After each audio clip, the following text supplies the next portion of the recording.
Hi everyone, Mature Simmer here. Welcome to another map tour.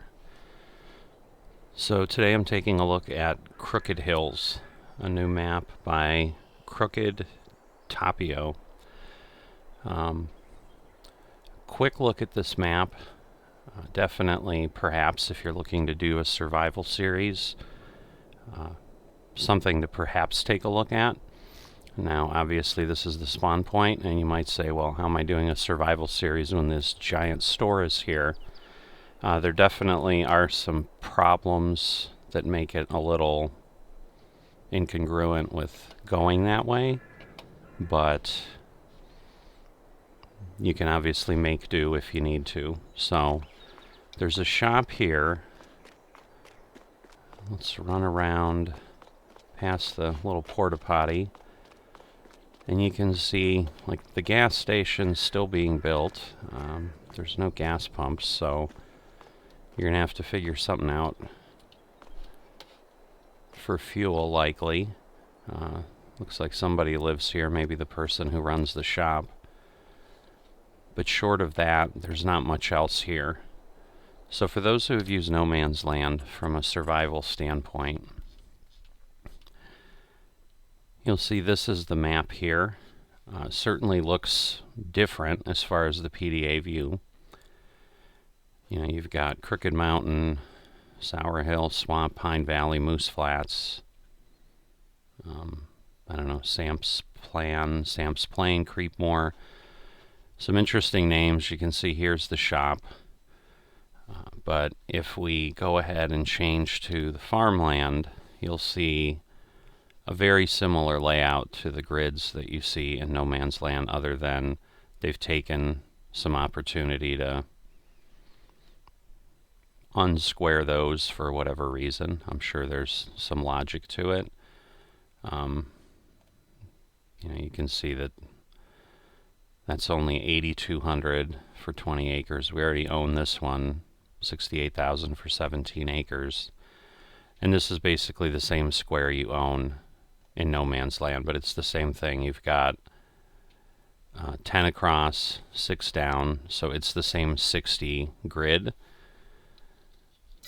And at the default new farmer mode, you're also starting with some equipment, which also is typically not what you'd want to do. I mean, on No Man's Land, you also do start with some, but you can obviously use something.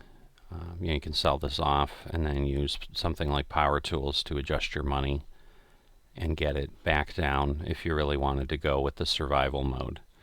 So you've got a tractor, you've got the Rastelmash harvester, the header, pickup truck, a plow, a cultivator, a seeder, some weights, some pretty basic starting points.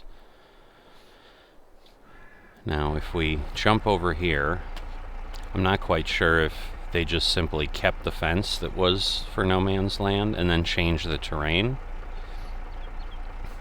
But as you move to another vehicle, you'll notice a little bit of a problem. This is actually underwater at the starting area, so maybe not fully thought out when they went ahead and built this. So there's very little that the map maker tells us. Basically their description is deep hills, ponds, and lots of trees. We clearly are in a pond, so and we see some trees. We'll see about the deep hills. You just bought a piece of land. Everyone knows that you're the only one who can save Crooked Hills and make a great city out of it. In this village there's a pet dealer, a vehicle shop, a sales station, and a small sawmill. You will accept the challenge. Hint, one day cars and people will walk and drive through the city. So I don't know if that means he's going to add traffic and people at some point. But if he does, he probably wants to make sure the cars start somewhere other than where he has the pickup starting on the map. The other challenge, if we go back to the PDA, is it literally looks as if, and I took a quick look at No Man's Land before I went ahead and started working on this video. The vehicle starting position is exactly the same as they are in No Man's Land, including the pickup down at the bottom of the map where he has it here, which is where there's a shop located in No Man's Land. So that's great, but now he's decided to put an ocean or something there. And so once again, even though we're in the truck, we're underwater here. And more importantly, we're kind of over a shaft to the center of the earth. So I don't know that there's a way to get out of here. I've not found a way. Well, at least I'm hanging there. But last time I tried this, with one attempt, I just fell into the crevice. So the other thing you're going to need to do is reset the vehicle back to the shop. So we'll do that. Whoops. Alright, so there we go. So it's back at the shop so that when we need it, we can utilize it. So I'm going to pull out of the yard here, but as you can see, if you just look in the right direction, he's got this buried in the water. So I'm not quite sure if it was just a mistake in design, if it's maybe a new map maker and they don't understand some of those issues. So I'm not going to spend a lot more time on the map here.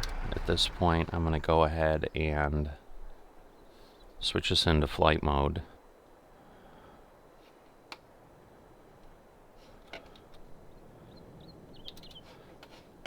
Alright, so here I am in flight mode right above where we start.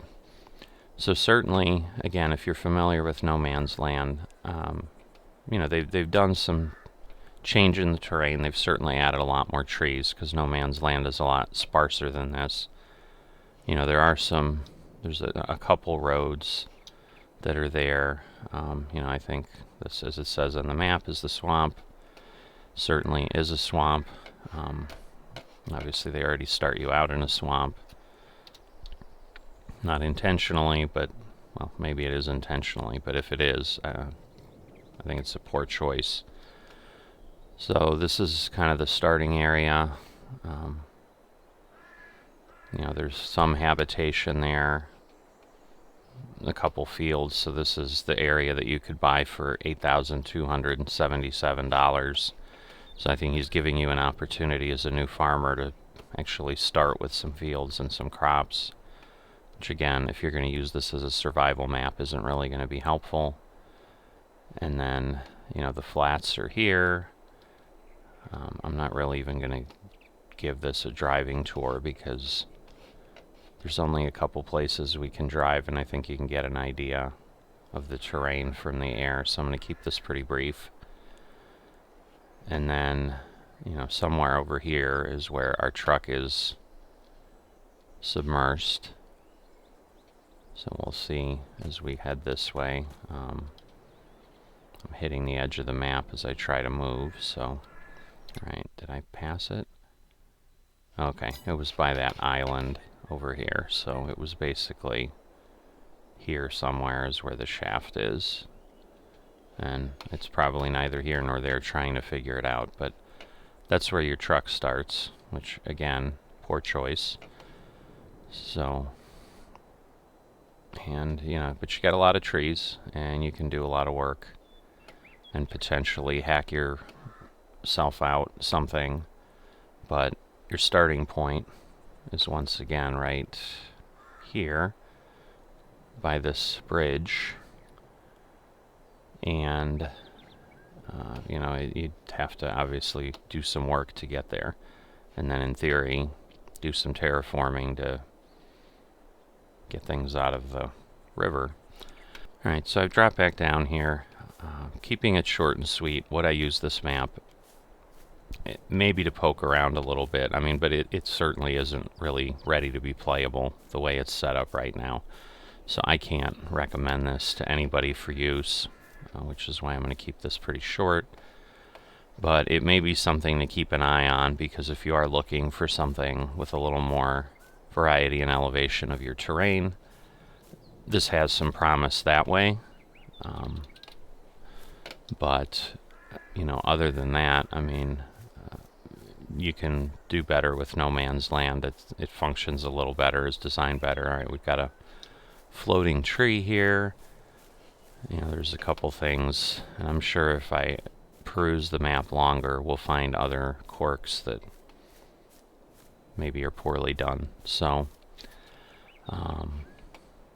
that's about it. So hope you've enjoyed this tour, and it'll help you decide if you even want to take a peek at this and spend your time on it. I'll see you next time.